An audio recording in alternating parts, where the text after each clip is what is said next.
Hi and welcome everyone, Friar Tuck here. This is my epoch, and hey, if for those of you that are going to be new to the channel and watching these videos, if you stay tuned until the end and you want to be able to figure out different ways you can help the channel, I'll be talking about that at the end of the video. But what we're going to be talking about is urban homelessness, because that's going to be as the cities fall apart and as things kind of go south for the cities, you know, the people that are going to be affected most are going to be in the urban setting, you know, within these larger cities, even, you know, a city like Gainesville. Okay. And so what I'm going to be offering is 5 places where you can find shelter if you are homeless in an urban setting. And so The first place, and I've had to do this, and I'm going to share with you my experiences as I did this, but the first one is vacant land. Now, you got to be kind of careful because you've got to be stealthy about this. If you're going to do these are old school ways. This is how the homeless used to be stealthy back in the day before it became something open like what you see today.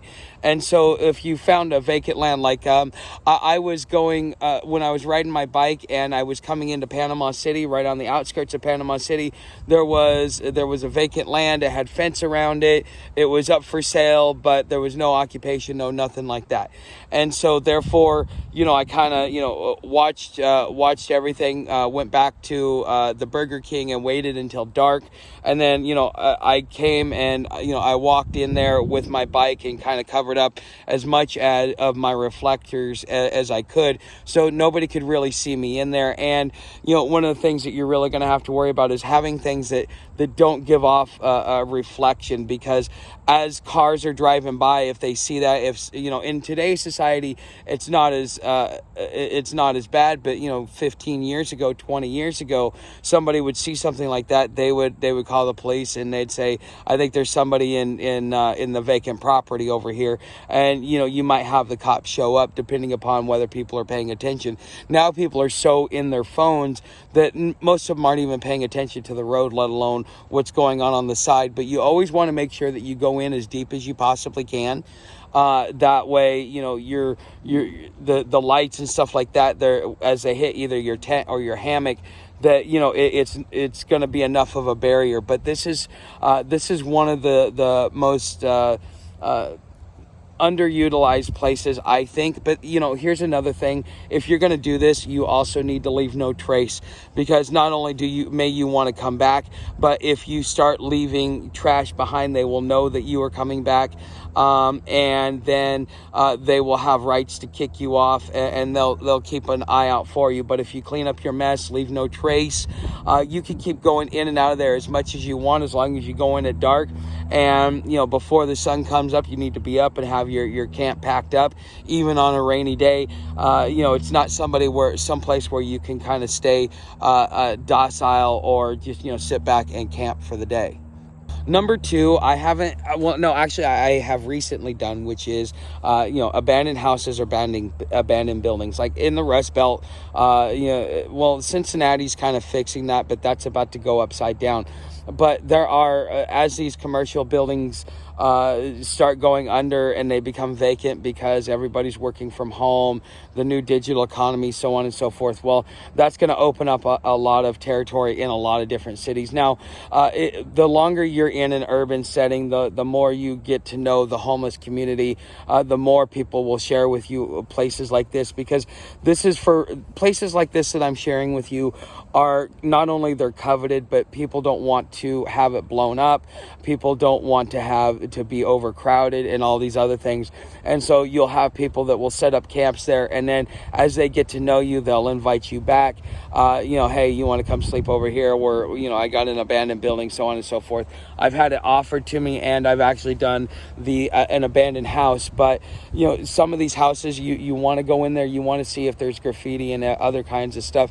That means that other homeless have been there, and that kind of increases the safety level and the danger level, because depending upon the city, so like if you're in a small city, nobody's really going to say anything, especially like a place like Waycross, where, you know, 40% of the city is abandoned houses. But if you are in, you know, something like you know, Orlando or Denver or something like that, then the neighbors keep an eye on things. So when you go in, you're going to have to kind of go in like a thief in the night. You're going to have to crawl in. Places like that, I would suggest you say for rainy and super cold nights. Do not start a fire. Do not be destructive. And if you're respectful and the neighbors do find out and then they see that you're not destroying the place, they will be less apt to be able to call the cops. So, as you notice, all of this boils down to, cleaning up after yourself, leaving no trace, being in after dark and up and out the door by the time the sun comes up. Okay. Number 3 is something that you guys see me in a lot lately is, state forest or BLM land. Okay, so Bureau of Land Management. Most BLM land is from the Rockies west. There is a little bit of BLM land here on the East Coast, but it's little patches because the East Coast was developed by the time Teddy Roosevelt came around to give us the different the parks and so on and so forth. And one of the great things about the parks is that actually, hold on, not parks. If you camp in a park, and so this means you need to know your map, you need to know your area. In a park, that's a pay to stay place.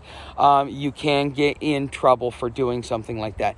But if you go into the state forest or the wildlife management, land, stuff like that, you could go in, a few hundred feet to a mile, as much as you want.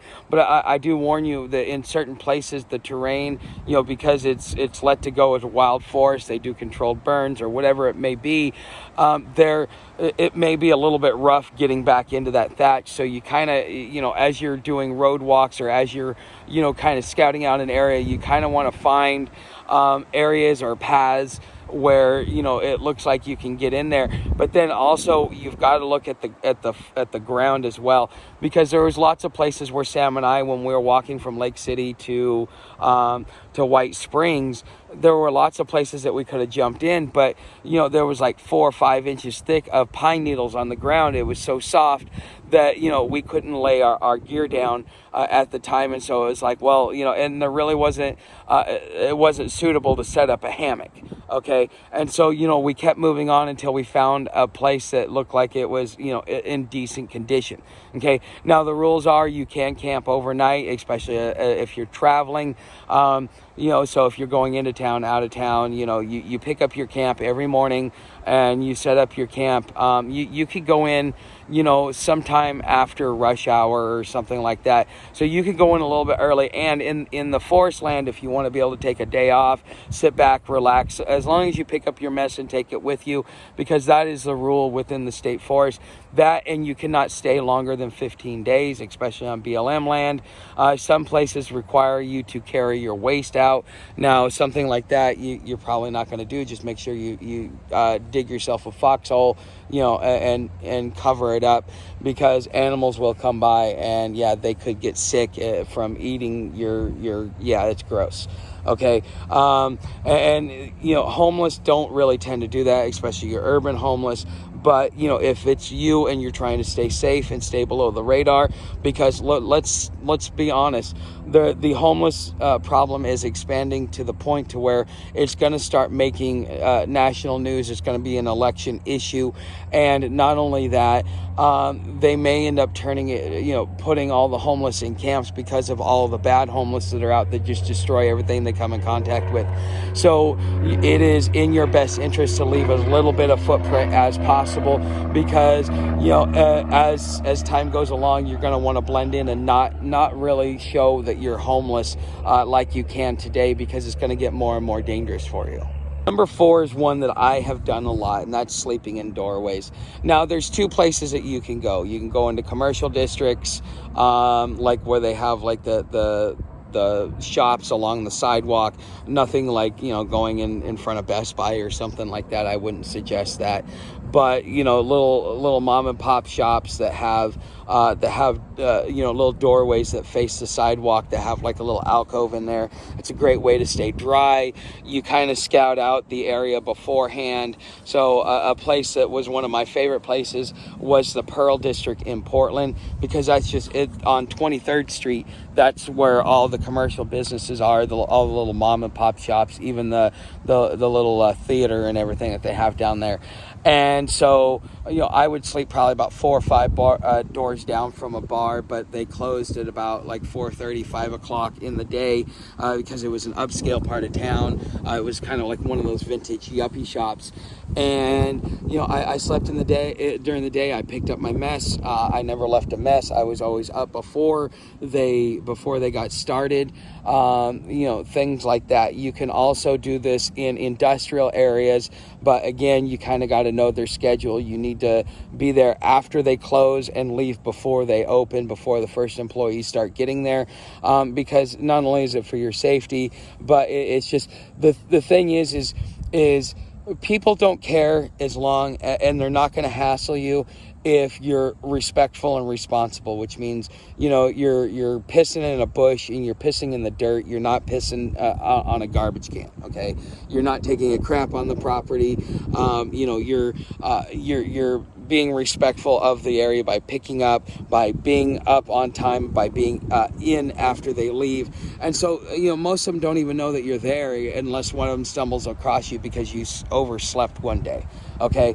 But, this is something that if you, especially like Sam and I, when we sleep downtown, we sleep in front of a club that's open like a couple nights a week.